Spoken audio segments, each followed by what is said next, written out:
Bonjour à tous pour cette nouvelle vidéo YouTube. Alors le titre va s'appeler en fait toutes nos non-acceptations dans notre vie, c'est du contrôle lié à nos blessures.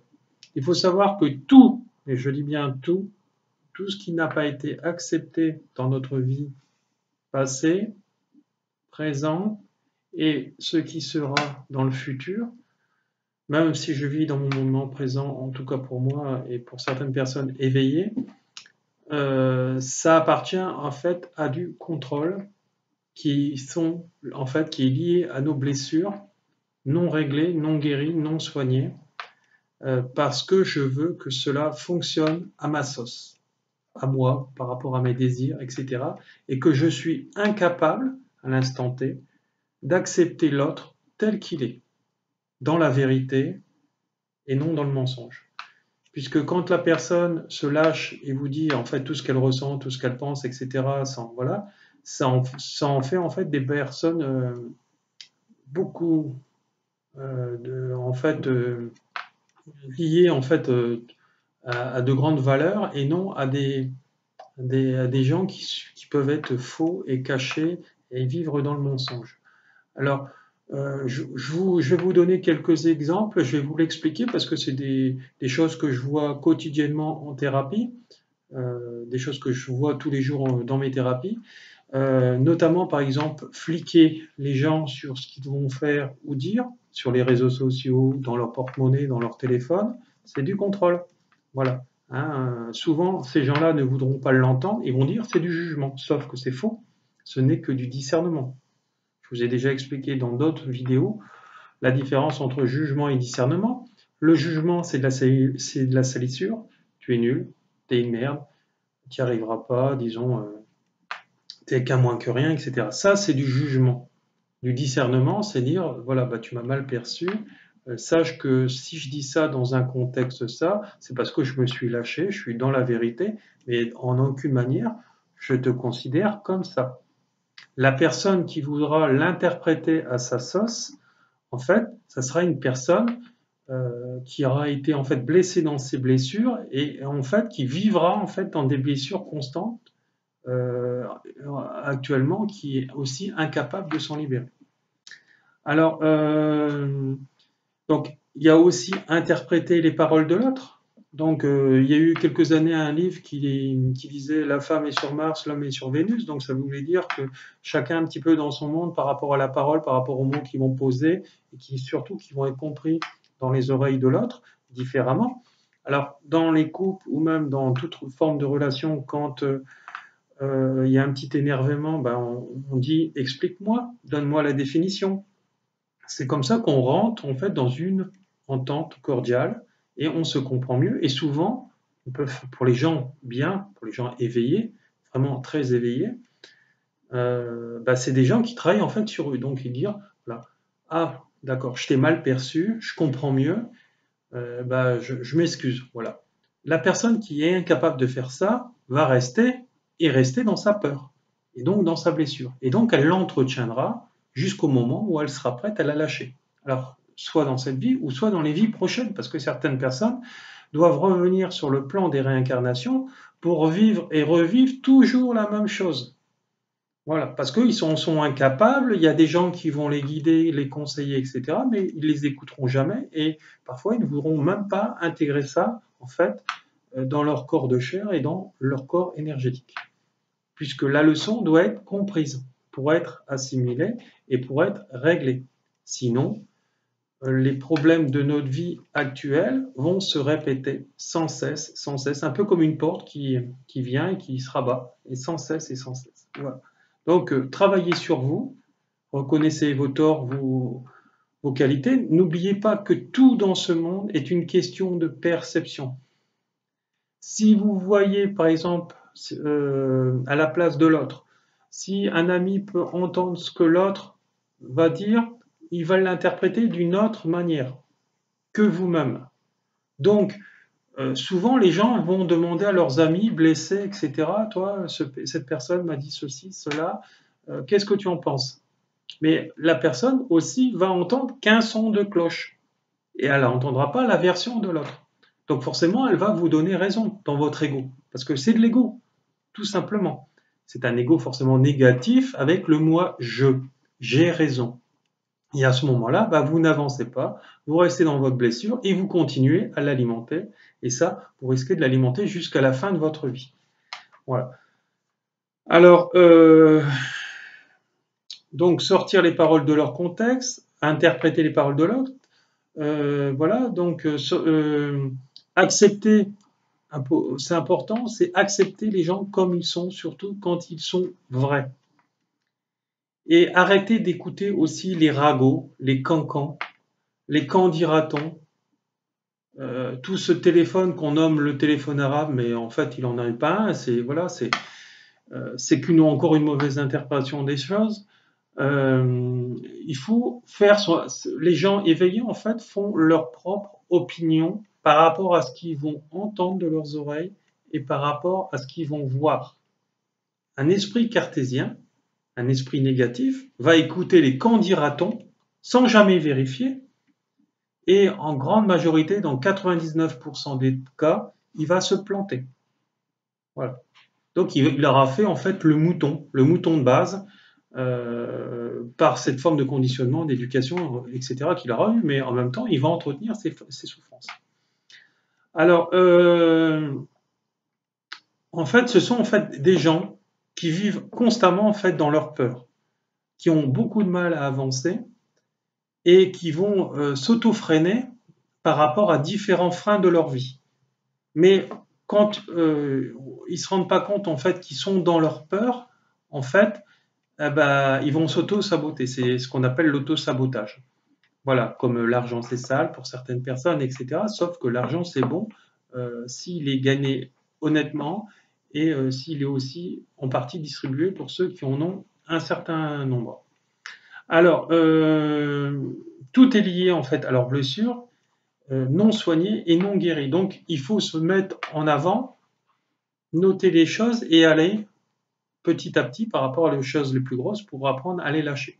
S'il n'y a pas de travail sur soi, il n'y aura pas d'évolution et puis on restera toujours par exemple sur le monde du travail, on restera à des petits salaires et on n'ira pas vraiment dans l'entrepreneur, c'est-à-dire les gens qui peuvent gagner beaucoup plus d'argent et qui travaillent pour eux, etc. Et puis parfois ils ont même des salariés. Alors, toutes les perceptions sont toujours erronées, quelle que soit la perception, hein, puisque vous allez l'interpréter dans ce monde cartésien ou même dans ce début d'éveil, dans ces prémices de l'éveil. Souvent, les gens vont dire « Ah, cette personne, elle est comme ça, etc. » Mais la personne qui est équilibrée va t'expliquer pourquoi elle a dit ça dans ce contexte-là. Si tu es une personne en fait raisonnable dans l'équilibre, etc., tu es capable en fait de l'entendre et de te rendre compte en fait que ça a été une des perceptions qui était souvent liée à tes blessures. Si par exemple c'est sur le plan affectif, c'est souvent lié à papa et à maman. Mais tout est en lien karmique. C'est ce que je vous répète. Le mental, voilà, donc parfois j'ai même connu dans le passé, etc., des personnes qui étaient dites éveillées, qui étaient en fait dans les prémices de l'éveil, qui étaient même parfois même dans l'énergétique, et ça quel que soit leur niveau, mais en fait le moi-je du négatif prédominait sur l'autre. Alors c'est sûr, ce côté bouboule, c'est-à-dire celui qui est jamais content, celui qui dit moi je suis meilleur que les autres, etc.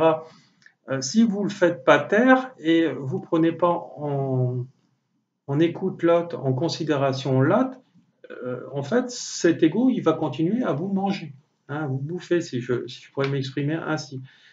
Voilà. Mais il faut aussi entendre, écouter l'autre et trouver la part des choses. En disant, par exemple, au lieu de dire voilà, bah, t'es plus nul que moi, par exemple, au lieu de répondre à son ego, bah, dire voilà, explique-moi, par exemple, pourquoi tu me perçois comme ça, parce que j'aimerais m'améliorer et j'aimerais qu'en même temps, ma relation avec toi s'améliore. À ce moment-là, vous dégonflez l'ego de l'autre personne à côté. C'est ce que nous voyons en stage de chamanisme notamment, pour apprendre en fait à libérer votre enfant intérieur qui était cassé à travers en fait votre vie, votre enfance, etc. Mais ça peut être un autre personnage. Donc on analyse en fait tous les personnages qui vont mal en vous, on vous fait passer au milieu d'un cercle et on vous demande en fait de le laisser s'exprimer pour après aller le guérir.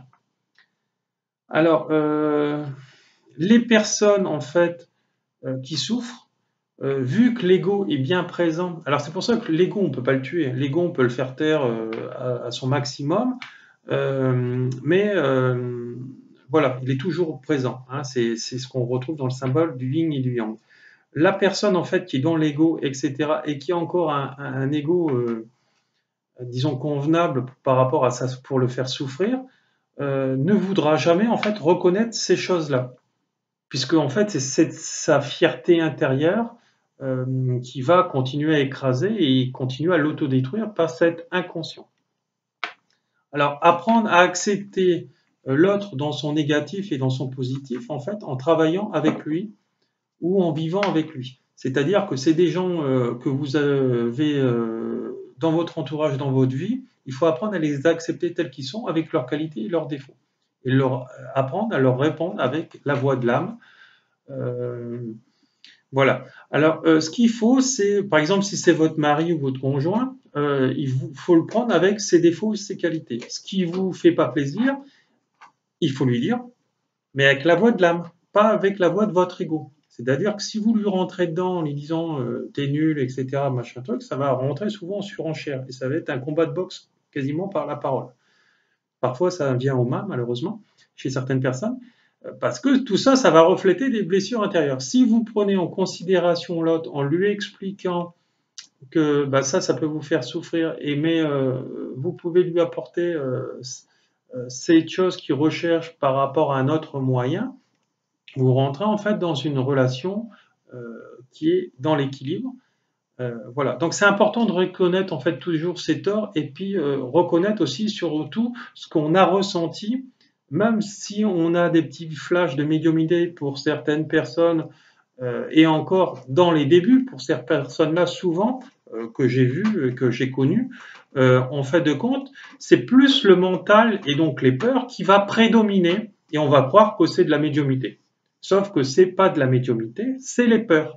C'est les peurs, c'est l'ego qui va dire il est ceci, il est cela, machin truc, j'interprète, etc. Sauf que tout est une question de perception. Mais quand tu vois comment après tu fonctionnes avec les gens et que souvent tu reçois au lieu de donner, bah là tu te rends compte, si tu arrives à t'analyser ta propre personne, tu te rends compte aussi que tu es dans l'ego. Et donc, tu n'es pas une personne en fait équilibrée. Puisque quand tu reçois, il faut aussi savoir donner pour être dans l'équilibre, dans la balance, etc. Parce que ce que tu sèmes, tu récolteras et vice-versa. Voilà. Alors, ce sont en fait des gens vrais, très spirituels, si vous êtes dans des états de... sinon, vous êtes en fait dans des états de balbutiement en fait, de l'éveil spirituel. Hein. Donc, j'ai connu des gens qui ont commencé à s'éveiller tout doucement, à connaître, en fait, à comprendre en fait, toutes ces synchronisations, que le hasard n'existait pas, que la destinée n'existait pas, mais que tout avait un sens dans la vie par rapport au miroir de l'autre, surtout dans la non-acceptation de comment il est, de ce qu'il a dit, de ce que j'ai interprété par rapport à ce qu'il a dit, que ce que j'ai sorti du contexte par rapport à ce qu'il a pu dire, ou ce que j'ai pu ressentir, tout ça, c'est lié à ma propre blessure intérieure. Donc, si vous voulez que ça s'arrête une fois pour toutes, changez. Donc, travaillez sur vous. Donc, c'est ce que je propose en fait dans mes stages, notamment de chamanisme, etc., parce que je vais bien plus loin que les rituels du feu, notamment, et de l'eau, notamment. En fait, je travaille en fait sur toutes vos facettes de votre âme qui vont mal pour les aider à avoir en fait tout ce qui vous manque dans votre vie. À partir de ce moment-là, en fait, vous vous libérez pour être voilà cette divinité intérieure. Alors n'oubliez pas que nous avons et nous allons apprendre en fait jusqu'à la fin de notre vie. Et ça, encore plus pour les gens éveillés. Les gens éveillés ne vont pas s'asseoir sur leur laurier et attendre que ça nous tombe du ciel, hein, parce qu'on va céder pour que le ciel nous aide, donc lié à nos guides, etc. C'est pour ça qu'en fait on reçoit des messages et des flashs médiumniques en permanence, quasiment. Bon, on n'est pas non plus un chaman et un médium 24 heures sur 24, bien heureusement, parce que bon, nous avons aussi une partie de notre vie aussi à faire sur le plan terrestre, mais cela nous aide à faire en fait évoluer nous-mêmes, mais aussi les autres, en miroir, etc., par rapport à nos facettes qui vont mal. Voilà, donc c'est pour ça que bah, moi, ça me tient à cœur de partager avec vous tout ça, en fait, et de vous tirer vers le haut en fait, pour vous transcender, vous libérer, vous catapulter. Donc sachez que les stages de chamanisme que je donne aux gens, que je dispense, etc., quand je enseigne, ainsi que le Reiki, c'est des choses qui vont vous catapulter en fait vers l'avant, vraiment dans l'éveil spirituel. N'oubliez pas que non plus que la notion du prix par rapport à ces formations n'est pas forcément toujours en adéquation avec la qualité de la formation. J'ai connu, parce que je fais souvent des remises à niveau, soit dans le chamanisme, soit dans le Reiki, souvent il y a des gens qui sont plus chers que moi ou moins chers que moi et qui donnent beaucoup moins de leur personne, de leur temps et même de l'enseignement par rapport à tout ce qui est enseigné à ces gens-là. Donc souvent ils doivent faire des remises à niveau par rapport à certaines choses, comme j'ai eu à Saint-Barthélemy, des gens qui n'ont pas appris à couper le lien, etc. Et tout ça, ça bloque en fait, ça bloque la personne. Donc voilà. Donc continuez à avancer, évoluer. Moi, je partage sans cesse. Donc regardez s'il y a des choses que vous n'avez pas appris dans des formations que vous avez pu faire. Bah, si ça vous intéresse, venez vers moi. Cela vous catapultera en fait vers l'avant pour vraiment lâcher en fait toutes nos blessures parce qu'on est venu ici, c'est l'école de la vie pour lâcher toutes nos blessures. Voilà. Bon, cette vidéo est maintenant terminée. Si vous avez des questions à me demander, bah, vous retrouverez en fait tous les renseignements pour me joindre sous cette vidéo. Et je vous souhaite bonne soirée. Je vous envoie en fait tout mon amour. Et n'oubliez pas qu'il n'y a que l'amour qui guérit. Voilà. Je vous embrasse, je vous aime. Bisous.